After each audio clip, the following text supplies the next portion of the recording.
कोई भी लक्ष्य इंसान के साहस से बड़ा नहीं, हारा वही है जो लड़ा नहीं। तो दोस्तों नमस्कार, स्वागत है आपका आज यूनिवर्स क्लासेज में। मैं राम सिंह आप सभी साथियों का एक बार फिर से हार्दिक स्वागत करता हूं।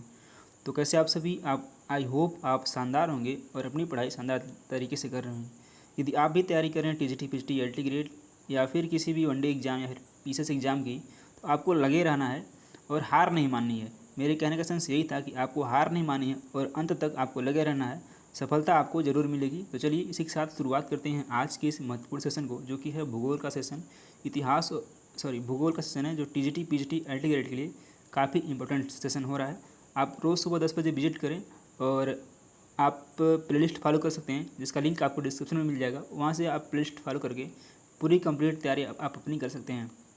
शाम को जो है 7 बजे आती है कंबाइंड प्रैक्टिस सेट, जो कि इतिहास और भूगोल की होती है। जो भी साथी इतिहास और भूगोल की एक साथ तैयारी कर रहे हैं टीजीटी के लिए, तो उनके लिए वो सेशन होता है। और ये सेशन यदि आप पीजीटी या टीजीटी की तैयारी कर रहे हैं तो दोनों के लिए सेशन इंपॉर्टेंट होता है। चलिए देखते हैं आज के इस महत्वपूर्ण सेशन में क्या है। क्वेश्चन की जहाँ आवश्यकता होगी वहाँ व्याख्या की जाएगी, इसलिए आप पेपर और पेन जरूर लेके बैठें, जिससे कि आप एडिशनल पॉइंट को नोट कर सकें। तो चलिए देखते हैं। समान ऊंचाई के बिंदुओं को मिलाने वाली रेखा को क्या कहते हैं? कंटूर, आइसोहेलाइन, आइसोनेफ या फिर आइसोलाइन। तो समान ऊंचाई के बिंदुओं को जो मिलाने वाली रेखा होती है उसे कहते हैं कंटूर, यानी कि कंटूर लाइन भी इसको बोल सकते हैं। ऑप्शन नंबर ए करेक्ट हो जाएगा। धरातल पर समुद्र तल से समान ऊंचाई वाले निकटस्थ स्थानों को मिलाने वाली काल्पनिक जो रेखा होती है उसको कंटूर या फिर समोच्च रेखा कहते हैं। यहीं पर यदि आप देख पाएँ कंटूर नहीं दिया है तो समोच्च दिया रहेगा, तो समोच्च रेखा कहते हैं। समोच्च रेखाएं मानचित्र पर उच्चावच प्रदर्शित करने की सबसे आदर्श विधि है, यानी कि ये क्या करती हैं? उच्चावच प्रदर्शित करती हैं। और आइसोनेफ क्या होता है? आइसोनेफ होता है समान मेघाच्छादन क्षेत्रों को मिलाने वाली रेखा। और एक होता है आइसोहेलाइन। जो आइसोहेलाइन होती है वो समुद्री जल में समान लवणता वाले स्थानों को मिलाने वाली रेखा होती है। तो आप आइसोहेलाइन भी समझ गए और आइसोनेफ भी समझ गए। चलिए बढ़ते हैं अगले क्वेश्चन पर। इसको सूची एक से सूची 2 को मिलाना है। एक तरफ दी गई है भू आकृति विशिष्टता और एक तरफ दी गई स्थिति। जलोढ़ पंख कैसे निर्मित होता है? ये होता है पर्वतीय गिरिपात से, यानी कि ए का हो जाएगा आपका ए का हो जाएगा 4। बी आकार की घाटियाँ यह जो होती है निर्मित होती है पर्वतीय क्षेत्र में, तो बी का ए। डेल्टा समुद्र तट में, यानी कि सी का 2। और चाप झील नदी के निम्नतर फैलाव, ए का 4 बी का 1। किस में दिया गया है? ए में दिया गया है। ऑप्शन नंबर ए सही हो जाएगा। निम्नलिखित में कौन रूपांतरित चट्टान का एक उदाहरण नहीं है? संगमरमर, शिस्ट, नीस या फिर ग्रेफाइट। तो क्या नहीं है? ग्रेफाइट नहीं है, बाकी ये तीनों हैं। ग्रेफाइट नहीं है, ऑप्शन नंबर डी करेक्ट हो जाएगा। आइए देखते हैं कुछ रूपांतरण और इसके नाम। जो ग्रेनाइट एक आग्नेय शैल है जिसका रूपांतरित रूप ग्रेनाइट नीस होता है, ठीक है। इसका जो रूपांतरित रूप क्या होता है? ग्रेनाइट नीस होता है। अगला क्वेश्चन लेते हैं। निम्नलिखित में से सौर परिवार का दूसरा सबसे बड़ा पिंड कौन सा है? सूर्य, बृहस्पति, शनि या फिर यूरेनस। तो सौर परिवार का जो दूसरा सबसे बड़ा पिंड है वह है बृहस्पति। बी ऑप्शन करेक्ट हो जाएगा। और बृहस्पति सौर मंडल का सबसे बड़ा ग्रह है, यानी कि यह ग्रह में बड़ा है, लेकिन यदि पिंड पूछा जाएगा तो ये पिंड दूसरा है। इसका व्यास लगभग 1,42,800 किलोमीटर होता है। अपने अक्ष पर सौरमंडल का सर्वाधिक तेज गति से घूर्णन करने वाला ग्रह बृहस्पति ही है। इस तरह से बी ऑप्शन करेक्ट हो जाएगा। निम्नलिखित में से किस प्रकार के बादल सबसे निचली परत में होते हैं? स्तरीय मेघ, कपासी मेघ, वर्षा स्तरीय या फिर पछाभ मेघ। तो कौन से होते हैं? ये होते हैं स्तरीय मेघ। ऑप्शन नंबर ए सही है। निम्नलिखित जलवायु में से कौन सी विश्व के 6 महाद्वीपों में पाई जाती है? भूमध्य सागरीय प्रकार की जलवायु, मानसूनी प्रकार, सहारा प्रकार या फिर पश्चिमी यूरोपीय प्रकार। तो किस प्रकार की जो जलवायु है वो सभी 6 महाद्वीप में पाई जाती है? तो वो होती है जो भूमध्य सागरीय प्रकार की जो जलवायु है वो सभी 6 महाद्वीप में पाई जाती है। इस जलवायु की प्रमुख जो विशेषता है वह उष्ण और शुष्क ग्रीष्मकाल तथा मृदु और आर्द्र शीतकाल है। चलिए अगला क्वेश्चन लेते हैं। महासागरों में सर्वाधिक ऊंचे तापमान रहते हैं? अटलांटिक महासागर में, प्रशांत महासागर में, हिंद महासागर में या फिर आर्कटिक महासागर में। थोड़ा सा बड़ा कर देता हूँ। तो यह कहाँ होता है? यह होता है प्रशांत महासागर में। बी ऑप्शन बिल्कुल करेक्ट हो जाएगा। सबसे चौड़े महाद्वीपीय मग्न तट पाए जाते हैं कहाँ पे? हिंद महासागर में, अटलांटिक महासागर में, प्रशांत महासागर में या फिर आर्कटिक महासागर में। तो सबसे चौड़े जो मग्न तट हैं वह पाए जाते हैं आपके आर्कटिक महासागर में। ऑप्शन नंबर डी करेक्ट हो जाएगा। और महासागरीय तटीय भाग में महाद्वीप का वह भाग जो पिछले जलीय भाग में जलमग्न रहता है महाद्वीपीय मग्न तट कहलाता है। इसका औसत जो ढाल होता है वो 1 डिग्री से 3 डिग्री के मध्य होता है। जो औसत ढाल होता है वो 1 डिग्री से 3 डिग्री के बीच में होता है, ठीक है। और औसत जो गहराई है वो 200 फैदम है, ठीक है। 200 फैदम इसकी औसत गहराई होती है, ये भी आपको ध्यान रखना है। निम्नलिखित में से किसने छायापुंज संसाधन की संकल्पना का सूत्रपात किया? Jean Gottmann, C.F. जोन्स, R. हार्टसन या फिर जी जिमरमैन ने? किसने किया है? यह किया है जी जिमरमैन ने। डी ऑप्शन बिल्कुल सही है। सौरमंडल का सबसे बड़ा ग्रह कौन सा है? पिछले वाले क्वेश्चन में यानी कि पूछा था कि सौरमंडल का दूसरा सबसे बड़ा ग्रह पिंड कौन सा है। इसमें पूछा है सौरमंडल का सबसे बड़ा ग्रह उपग्रह कौन सा है? टाइटन, फोबोस, चंद्रमा या फिर गैनीमीड? तो सौरमंडल का जो सबसे बड़ा उपग्रह है वो है गैनीमीड। ऑप्शन नंबर डी बिल्कुल सही हो जाएगा। और सभी ग्रहों के उपग्रहों में सबसे बड़ा जो उपग्रह है वो गैनीमीड ही है। यह बृहस्पति ग्रह का उपग्रह है, जबकि टाइटन शनि ग्रह का है। टाइटन किसका है? ये शनि ग्रह का उपग्रह है। और ग्रह तथा चंद्रमा किसका है? चंद्रमा पृथ्वी का उपग्रह है, आपको पता ही है। चलिए अगला क्वेश्चन लेते हैं। सूची 1 को सूची 2 से मिलाना। एक तरफ दिया अर्थव्यवस्था के क्षेत्र और एक तरफ दिया गतिविधि। प्राथमिक गतिविधि किसके अंतर्गत आती है? तो प्राथमिक आती है पर्ल कल्चर। द्वितीय किसके अंतर्गत आता है? यह आता है सूत कताई। और तृतीय किसके अंतर्गत आता है? यह आता है रेल सेवाएं। और जो चतुर्थक है वह थी अनुसंधान प्रयास। तो ए का 3, बी का 4, ए का 3, बी का 4। ऑप्शन नंबर बी में दिया गया है, बी बिल्कुल करेक्ट हो जाएगा। निम्नलिखित में से कौन सी रेटजल की एक महत्वपूर्ण पुस्तक है? Systematic geography, influence of environment, physical geography या फिर एंथ्रोपोजियोग्राफी? तो रेटजल की जो एक महत्वपूर्ण पुस्तक कौन सी है? यह है आपकी एंथ्रोपोजियोग्राफी। ऑप्शन नंबर डी करेक्ट हो जाएगा। इन्फ्लुएंस ऑफ एनवायरनमेंट, भौगोलिक वातावरण का प्रभाव, 1911 में एलन सैम्पल द्वारा लिखी गई थी, ठीक है। ये सैम्पल द्वारा लिखी गई पुस्तक है, ये भी आपको याद रखना है। सैम्पल भी काफ़ी चर्चित जो है भूगोलवेत्ता हैं, उनसे भी क्वेश्चन पूछता है। अगला प्रश्न लेते हैं। निम्नलिखित में से भूगोल में प्रसिद्ध निश्चयवादी कौन है? सैम्पल, ब्रून्स, ब्लास या फिर हम्बोल्ट? देखिए सैम्पल की चर्चा हुई और उनका क्वेश्चन भी आ गया। तो ये कौन है? ये सैम्पल ही है। ऑप्शन नंबर ए बिल्कुल करेक्ट हो जाएगा। सैम्पल नियतिवाद एवं नॉन निश्चयवाद के विचारधारा के कट्टर समर्थक हैं। उन्होंने इस विचारधारा को अपनी प्रभावशाली लेखन शैली के द्वारा उच्चतम स्तर तक पहुंचा दिया। उनकी भौगोलिक पर्यावरण के प्रभाव नामक पुस्तक नियतिवाद विचारों से ओतप्रोत है, जिसमें रोचक उदाहरणों द्वारा मनुष्य पर प्रकृति के प्रभावों को समझाने का प्रयास किया गया है। पुस्तक के आरंभ में ही सैम्पल ने लिखा है, मनुष्य पृथ्वी तल की उपज है। यानी कि यदि कभी भी आपसे पूछ ले मनुष्य पृथ्वी तल की उपज है, किसका स्टेटमेंट है? तो ये हो जाएगा सैम्पल का। चलिए अगला क्वेश्चन लेते हैं। ये काफ़ी इंपॉर्टेंट क्वेश्चन है। एक तरफ दी गई जनजाति और दूसरी तरफ दिया गया उसका क्षेत्र। बुशमैन कहाँ पाए जाते हैं? ये पाए जाते हैं कालाहारी में। एक 4 बोरो अमेजन बेसिन में पाए जाते हैं, बोरो अमेजन बेसिन। पिग्मी कहाँ पाए जाते हैं? कांगो बेसिन में। और एस्किमो ग्रीनलैंड में। ए का 4, बी का 3, ए का 4, बी का 3। ऑप्शन नंबर सी में दिया गया है, सी करेक्ट हो जाएगा। निम्नलिखित में से कौन पारिस्थितिकी संतुलन के लिए आवश्यक नहीं है? नवीकरणीय ऊर्जा संसाधनों का उपयोग, निर्वनीकरण पर नियंत्रण, संसाधनों का संरक्षण या फिर विकासशील देशों का औद्योगिकीकरण? तो कौन सा जो है पारिस्थितिकी संतुलन के लिए आवश्यक नहीं है? ये है विकासशील देशों का औद्योगिकीकरण। ऑप्शन नंबर डी बिल्कुल करेक्ट हो जाएगा। पंपास तथा स्टेपीज क्या हैं? मध्य अक्षांशीय घास के मैदान, निम्न अक्षांशीय घास के मैदान, उच्च अक्षांशीय घास के मैदान या फिर उष्णकटिबंधीय घास के मैदान? तो पंपास और स्टेपीज ये क्या हैं?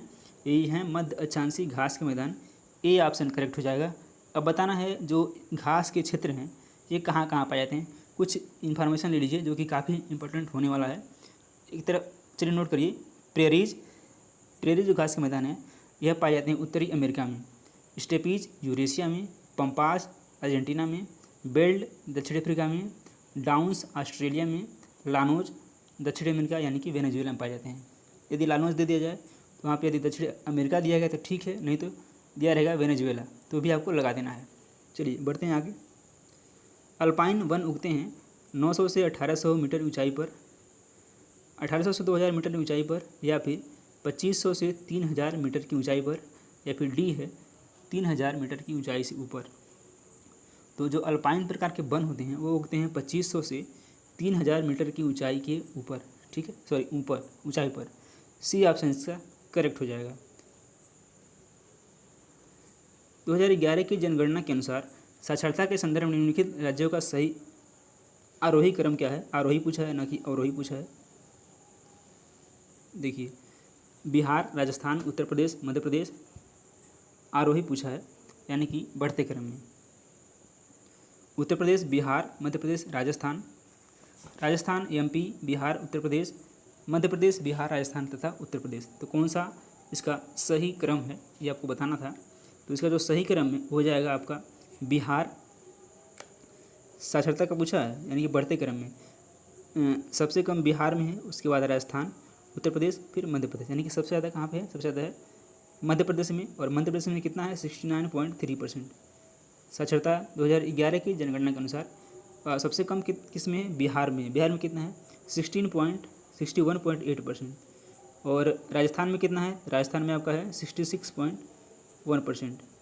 और यूपी में कितना है? तो यूपी में 67.7%। इस तरह से जो इसका क्रम है हो जाएगा बिहार, राजस्थान, उत्तर प्रदेश और Madhya Pradesh. A option correct हो जाएगा। भारत में वरिष्ठ आयु निर्भरता अनुपात है 14%, 14.1%, 14.2% या फिर 14.3%।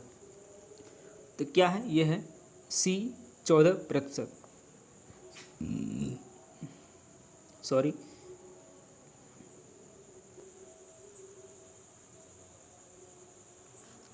अगला क्वेश्चन लेते हैं। 9 डिग्री चैनल अवस्थित है कावरत्ती व मेनिकाय के बीच, अमिनरिबी तथा कावरत्ती के बीच, कार निकोबार तथा ग्रेट निकोबार के बीच, या फिर अंडमान तथा निकोबार द्वीप के बीच। तो जो 9 डिग्री चैनल है, यानी कि 9 डिग्री चैनल स्थित है किसके किसके बीच में? कावरत्ती तथा मेनिकाय के बीच। ऑप्शन नंबर ए सही हो जाएगा। आइए कुछ देखते हैं चैनल और इससे संबंधित द्वीप। जो 8 डिग्री चैनल है वह है मालदीव व मेनिकाय के बीच। 8 डिग्री चैनल मालदीव व मेनिकाय के बीच, आप इसको नोट कर लें। 9 डिग्री आपको पता ही होगा मेनिकाय और लक्षद्वीप के बीच में है। 10 डिग्री चैनल ग्रेट निकोबार और सुमात्रा के बीच में, यानी कि ग्रेट निकोबार और इंडोनेशिया। और जो 10 डिग्री चैनल है वह अंडमान यानी कि लघु अंडमान व कार निकोबार के बीच में स्थित है। एक चैनल है great channel. Great channel Indira point यानी कि इंडोनेशिया के बीच में है। इंदिरा पॉइंट और इंडोनेशिया के बीच में है ग्रेट चैनल। इसका आंसर ए है। अगला क्वेश्चन लेते हैं। भारत के उपमहाद्वीप में उष्णकटिबंधीय चक्रवातों द्वारा प्रायः प्रभावित क्षेत्र है गुजरात तट, कोरोमंडल तट, कोंकण तट या फिर मालाबार तट। तो भारत के उपमहाद्वीप में उष्णकटिबंधीय चक्रवात द्वारा प्रभावित जो क्षेत्र है वो है कोरोमंडल तट। ऑप्शन नंबर बी करेक्ट है। अब बताइए कोरोमंडल तट है वो कहाँ पे स्थित है? तो यह है बंगाल की खाड़ी में अधिक ताप के कारण बने न्यून दाब के कारण अधिक चक्रवात उत्पन्न होते हैं। चलिए अगला क्वेश्चन लेते हैं। सुमेलित करना है। एक तरफ दिया है खाने दिए हैं, यानी कहाँ पे हैं, और एक तरफ दिए हैं खनिज।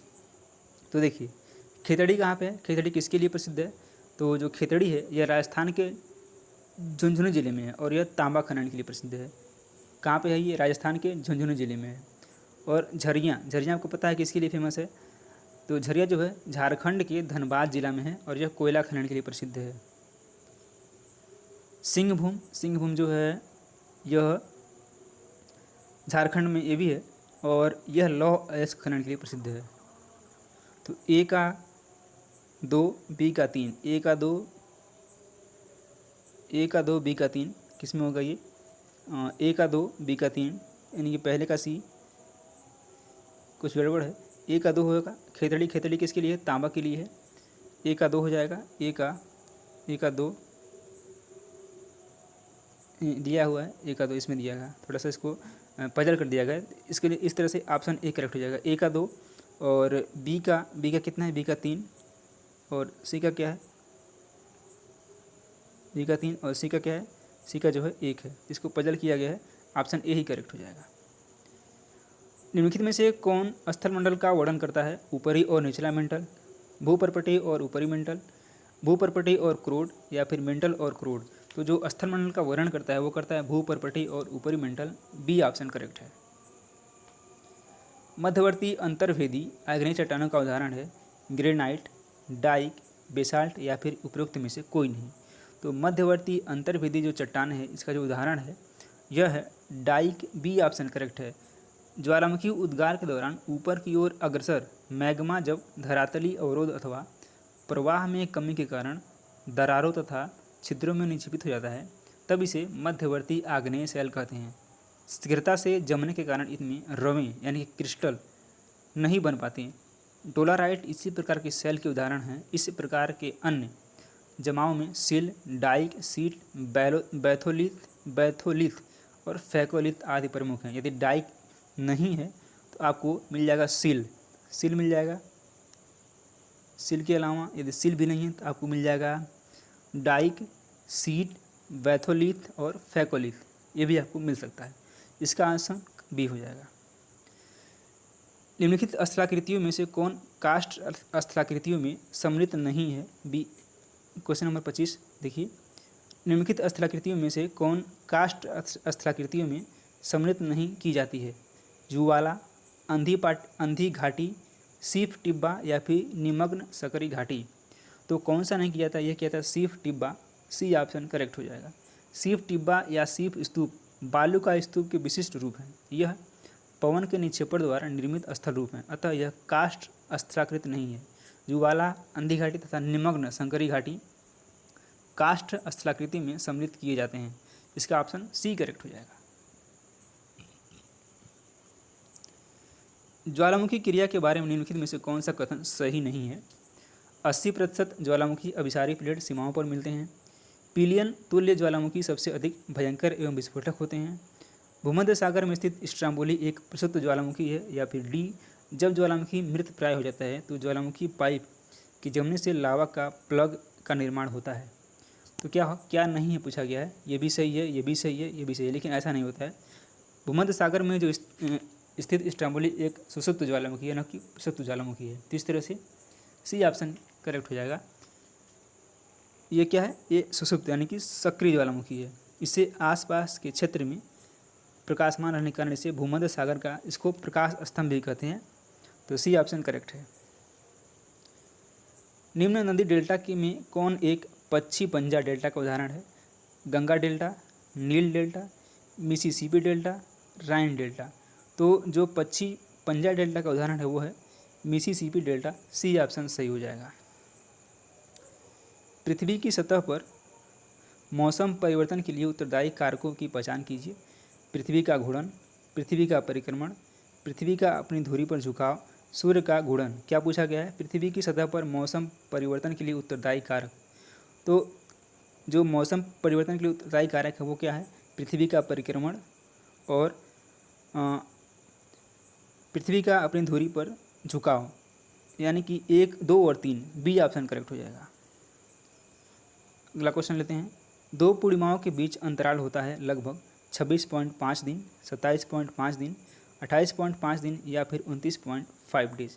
तो दो पूर्णिमाओं के बीच का जो अंतराल होता है वो होता है 29.5 डे, डी ऑप्शन करेक्ट है। तो चलिए, आई होप आपको ये सेशन पसंद आएगा। सेशन पसंद है तो वीडियो को लाइक करें और चैनल को सब्सक्राइब जरूर करें, जिससे कि आपको सबसे पहले नोटिफिकेशन मिल पाए। मिलते हैं शाम को इतिहास और भूगोल के कंबाइंड प्रैक्टिस सेट के साथ, जो कि है टीजीटी और पीजीटी के लिए। धन्यवाद, आपका दिन शुभ हो। देखते हैं पहला क्वेश्चन। नौदा टोली का उत्खनन किसने किया था, K D Vajpeyi, B S Wakadkar, H D Sankalia या फिर व्हीलर ने। तो नौदा टोली का उत्खनन किया था एचडी संकालिया ने, और यह स्थित कहाँ पे, ये भी आपको बताना है। तो यह है मध्य प्रदेश के इंदौर के निकट स्थित है। और एचडी जो संकालिया थे ये दक्कन कॉलेज पूना के प्रोफेसर थे, ये भी आपको ध्यान रखना है। राख का टीला किस नवपाषाणिक स्थल से संबंधित है, बुधिहाल, संगनकल्लू, कोल्डिहवा या फिर ब्रह्मगिरी। तो यह संबंधित है संगनकल्लू से। बी ऑप्शन आपका बिल्कुल करेक्ट हो जाएगा। और यह कर्नाटक के बेल्लारी जिले में स्थित है। ये कहाँ पे? ये कर्नाटक के बेल्लारी जिले में स्थित है संगनकल्लू। इस बात को आपको ध्यान रखना है। कभी पूछ सकता है कि संगनकल्लू किस राज्य में है, तो आपको याद रखना है कि कर्नाटक के बेल्लारी जिले में है। ताम्रपाषाण काल में महाराष्ट्र के लोग अधिकांशतः मृतकों को घर के फर्श के नीचे किस तरह रखकर दफनाते थे? उत्तर से दक्षिण की ओर, पूर्व से पश्चिम की ओर, उत्तर से दक्षिण से उत्तर की ओर, या फिर पश्चिम से पूर्व की ओर। ठीक है, तो ये लोग दफनाते थे उत्तर से दक्षिण की ओर, यानी कि उत्तर की तरफ। ये मान लीजिए ये अगर उत्तर है, ये नॉर्थ है, ये साउथ है, तो इधर इनका सर होता था और इधर इनका पैर होता था। तो ऑप्शन नंबर ए इसका बिल्कुल करेक्ट आंसर है। अगला प्रश्न लेते हैं। मानव समाज विलक्षण है क्योंकि यह मुख्यतः आश्रित होता है किस पर? संस्कृति पर, अर्थव्यवस्था पर, धर्म पर या फिर विज्ञान पर। तो मानव समाज जो है किस पर आश्रित होता है? ये होता है अर्थ संस्कृति पर। ए ऑप्शन बिल्कुल इसका करेक्ट है। मानव समाज जो है अपनी विशिष्ट संस्कृति के कारण विलक्षण होता है, जिसके सांचे में ढलकर वह अपने विभिन्न दायित्वों का सम्यक निर्वहन करता है। यानी कि संस्कृति के ढांचे में ढलकर वह अपने दायित्वों का पूरी तरह से निर्वहन करता है। अगला प्रश्न है, चंद्रहृदयों के उत्खनन का निर्देशन किसने दिया था? J.H. मैके, जॉन मार्शल, व्हीलर या फिर ऑरेल स्टाइन ने? तो यह दिया था H.J. मैके ने। ऑप्शन नंबर ए बिल्कुल करेक्ट आंसर है। अगला प्रश्न, हड़प्पा संस्कृति के निम्नलिखित स्थलों में से कौन सिंध में अवस्थित है? हड़प्पा, मोहनजोदड़ो, चंद्रहृदय या फिर सुरकोटडा? बताना है। ऑप्शन 1, 2, 2 एवं 3, 2, 3 एवं 4, 1, 2, 3, 4 इसमें से कौन सा सिंध में अवस्थित है? तो ये जो है 2 और 3 स्थित है। ऑप्शन नंबर बी करेक्ट है, यानी कि मोहनजोदड़ो और चंद्रहृदय। अगला प्रश्न लेते हैं। निम्नलिखित में से वैदिक साहित्य का सही क्रम कौन सा है? वैदिक संहिताएं, ब्राह्मण, अरण्यक, उपनिषद।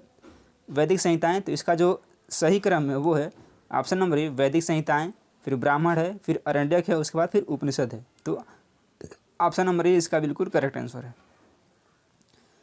वैदिक नदी अस्किनी की पहचान निम्नलिखित नदियों में से किस एक के साथ की जाती है? ब्यास, रावी, चेनाब या फिर झेलम? तो यह किसके रूप में की जाती है? अस्किनी। अस्किनी जो है ये प्राचीन नाम है और आधुनिक किस नदी के नाम से इसको जाना था? तो इसको जाना था अस्किनी के नाम, चेनाब के नाम से। ऑप्शन नंबर सी करेक्ट है। अब आपको बताना है कि ब्यास, रावी और झेलम को किस नाम से जाना जाता था। चलिए मैं कुछ बता देता हूँ आपको। परसुड़ी को, इसको रावी को बोलते थे परसुड़ी, इसको बोलते थे परसुड़ी, और झेलम को बितस्ता। अब ब्यास को आपको बताना है कि ब्यास को किस नाम से जाना जाता था। ब्यास आपको बताना है। चलिए अगला प्रश्न लेते हैं। उत्तर वैदिक काल में निम्नलिखित में से किनको आर्य संस्कृत का धूर समझा जाता था? अंग, मगध, कौशल, विदेह, कुरु, पांचाल या फिर मत्स्य, शूरसेन? तो किसको समझाता था? ऑप्शन नंबर ए अंग और मगध को आर्य संस्कृत का धूर समझा जाता था। ऑप्शन नंबर ए बिल्कुल करेक्ट हो जाएगा। अगला प्रश्न है, किस ग्रंथ में पुरुष मेघ का उल्लेख हुआ है? कृष्ण यजुर्वेद, शुक्ल यजुर्वेद, शतपथ ब्राह्मण या फिर पंचविश ब्राह्मण? तो आप क्वेश्चन नंबर 10 का जो करेक्ट आंसर हो जाएगा वो हो जाएगा सी, शतपथ ब्राह्मण में पुरुष मेघ का उल्लेख हुआ है। सी ऑप्शन बिल्कुल करेक्ट हो जाएगा। गौतम बुद्ध ने अपनी मृत्यु के उपरांत बौद्ध संघ के नेतृत्व के लिए किसे नामित किया था? आनंद, उपाली, महाकश्यप या फिर उपरोक्त में से कोई नहीं? तो बुद्ध ने अपनी मृत्यु के उपरांत बौद्ध संघ के नेतृत्व के लिए किसी को भी नामित नहीं किया था। ऑप्शन नंबर इसका डी करेक्ट हो जाएगा, यानी कि किसी को भी नहीं। चलिए आगे बढ़ते हैं। यापनी किसका एक संप्रदाय था? बौद्ध धर्म का, जैन धर्म का, शैव धर्म का या फिर आजीवकों का? तो ये किसका था? ये था जो है आपके जैन धर्म का, यानी कि यापनी जो एक संप्रदाय है ये जैन धर्म का एक संप्रदाय है। निम्नलिखित में से कौन प्रस्थान त्रयी में सम्मिलित नहीं है? भागवत, भगवत गीता, ब्रह्मसूत्र या फिर उपनिषद? तो कौन सा सम्मिलित नहीं है? ऑप्शन नंबर ए भागवत सम्मिलित नहीं है, बाकी ये तीनों सम्मिलित हैं। अगला प्रश्न लेते हैं। प्रारंभिक गणतंत्र में कौन सा नहीं था? शाक्य, लिच्छवी, यौधेय या फिर उपयुक्त में से कोई नहीं? तो क्वेश्चन नंबर 14 का जो करेक्ट आंसर हो जाएगा सी, यौधेय। ऑप्शन नंबर सी इसका बिल्कुल करेक्ट आंसर है। निम्नलिखित में से कौन सिकंदर के साथ भारत नहीं आया था? नियार्कस, आनेसिक्रिटस, डायमेकस या फिर अरिस्टोबुलस। तो सिकंदर के साथ कौन भारत नहीं आया था? तो ये जो है डायमेकस नहीं आया था, बाकी नियार्कस भी आया था, आनेसिक्रिटस भी आया था और अरिस्टोबुलस भी आया था। अगला प्रश्न है, मालवा, गुजरात एवं महाराष्ट्र किस शासक ने पहली बार जीता था? यानी कि मालवा, गुजरात और महाराष्ट्र को किसने जीत लिया था पहली बार? बिंदुसार, महापद्मनंद, चंद्रगुप्त मौर्य या फिर समुद्रगुप्त ने। तो इसको जो जीता था वो था Chandragupta Maurya. Option number C बिल्कुल करेक्ट हो जाएगा। अगला प्रश्न है, चोल शासनकाल में कौन सा वारियम उद्यान प्रशासन देखता था? पोन वारियम, एरी वारियम, टोट्ट वारियम या फिर संवत्सर वारियम। तो कौन था ये? ये था टोट्ट वारियम। ऑप्शन नंबर सी इसका बिल्कुल करेक्ट है। उद्यान प्रशासन टोट्ट वारियम, वार्षिक समिति संवत्सर वारियम और तालाब समिति एरी वारियम से संबंधित था। ये आपको ध्यान रखना है, कहीं नोट कर लेना है। विक्रमशिला विश्वविद्यालय किस राज्य में अवस्थित था? उड़ीसा, झारखंड, पश्चिम बंगाल और बिहार। तो ये काफ़ी फेमस विश्वविद्यालय है, इसके बारे में आपको जानकारी रखना चाहिए। और जो ये अवस्थित था ये था बिहार में। निम्नलिखित में से किसे एक नया संवत चलाने का यश प्राप्त है? धर्मपाल, देवपाल, लक्ष्मण सेन या फिर विजय सेन। तो ये किसको प्राप्त है? ये लक्ष्मण सेन को प्राप्त है। ऑप्शन नंबर सी करेक्ट है। और लक्ष्मण सेन ने 1178 से 1206 सेन वंश के शासक थे। इनके द्वारा ही नया संवत चलाया गया, जिसे भी लक्ष्मण संवत के नाम से जानते हैं। गौडवह के रचयिता कौन है? हरिसेन, आर्यभट्ट, वाक्यपति या फिर बाणभट्ट। तो कौन रचयिता हैं? ये हैं वाक्यपति। ऑप्शन नंबर सी बिल्कुल करेक्ट है। पृथ्वीराज विजय के लेखक कौन है? पृथ्वीराज विजय के लेखक कौन है? चंद्रबरदाई, पृथ्वीराज, जयानक या फिर नयनचंद सूरी। तो ये कौन है? ये हैं जो इसके लेखक हैं वो हैं Jayanaka. Option number C correct हो जाएगा। अगला प्रश्न, किसने सोमपुर महाविहार का निर्माण कराया था? कुमारगुप्त प्रथम, हर्ष, धर्मपाल या फिर लक्ष्मण सेन ने। तो किसने कराया था? ये कराया था धर्मपाल ने। सी ऑप्शन इसका बिल्कुल करेक्ट हो जाएगा। औरंगजेब ने बीजापुर की विजय कब की? 1685, 1686, 87 या फिर 1684 में। कब की थी? ये की थी 1686 में। ऑप्शन नंबर बी बिल्कुल करेक्ट हो जाएगा। मुगल प्रशासन के दौरान जिले को किस नाम से जाना जाता था? अहर, विश्यास, सूबा या फिर सरकार। तो जानते थे इसको सरकार के नाम से। D option will be your correct answer. निम्नलिखित में से किसे मुगल सेना में चिकित्सक नियुक्त किया गया था? वर्नियर, करेरी, मनुची या फिर ट्रेवरनियर। तो यह नियुक्त किया गया था मनुची को। सी ऑप्शन इसका बिल्कुल करेक्ट हो जाएगा। और यह किसके शासनकाल में किया गया था ये भी आपको बताना है। तो ये 1653 से 1708 जो एक इतावली यात्री था, इसने भारत आकर दारा सिकोह की सेना में तोपची के रूप में कार्य किया, लेकिन दारा सिकोह की मृत्यु के बाद इसने चिकित्सक का पेशा अपना लिया था। ठीक है, पहले ये तोपची का काम किया, उसके बाद इसने क्या किया? चिकित्सक का पेशा अपना लिया था। चलिए अगर आप प्रश्न लेते हैं, मुगल काल में मनसबदारी प्रथा विद्यमान थी। मनसबदारों का चयन योग्यता के आधार पर होता था। इसमें बताना कौन सा करेक्ट है। कथन और कारण दोनों सही है तथा कारण कथन को स्पष्ट करता है। तो इसका जो करेक्ट आंसर है वो है कथन सही है परंतु कारण गलत है। मनसबदारों का चयन योग्यता के आधार पर नहीं होता था। अगला प्रश्न है, दास्तान ए अमीर हमजा का चित्रांकन किसके द्वारा किया गया? अब्दुस समद, मंसूर, दशवंत या फिर अबुल हसन। तो यह किया गया था अब्दुस समद के द्वारा। ऑप्शन नंबर ए करेक्ट हो जाएगा। निम्नलिखित में से किसने हितोपदेश का फारसी में अनुवाद किया था? दारा सिकोह, फैजी, बदायूनी या फिर ताजुल माली। तो यह किसने किया था? ये किया था ताजुल माली ने। Option number D will be your correct answer. Second last question इस वीडियो का, कवि हृदय राजा जिसने नागरी दास के नाम से कृष्ण की प्रशंसा में छंद लिखे वो कौन था? राजा उमेद सिंह, राजा राम सिंह, राजा छत्रसाल या फिर राजा सावंत सिंह। तो ये कौन था? ये था राजा सावंत सिंह। डी ऑप्शन बिल्कुल करेक्ट हो जाएगा। अगला प्रश्न, मुगल काल में किस बंदरगाह को बाबुल मक्का कहा जाता था? ये काफ़ी इंपॉर्टेंट क्वेश्चन है। कालीकुट, कालीकट, भरूच, कैबरे या फिर सूरत। तो यह कहाँ था? यह था सूरत में। ऑप्शन नंबर डी बिल्कुल करेक्ट हो जाएगा। मुगल काल में सूरत बंदरगाह को काबुल मक्का कहा जाता था, क्योंकि इसी बंदरगाह से यात्री मक्का की यात्रा के लिए जाते थे।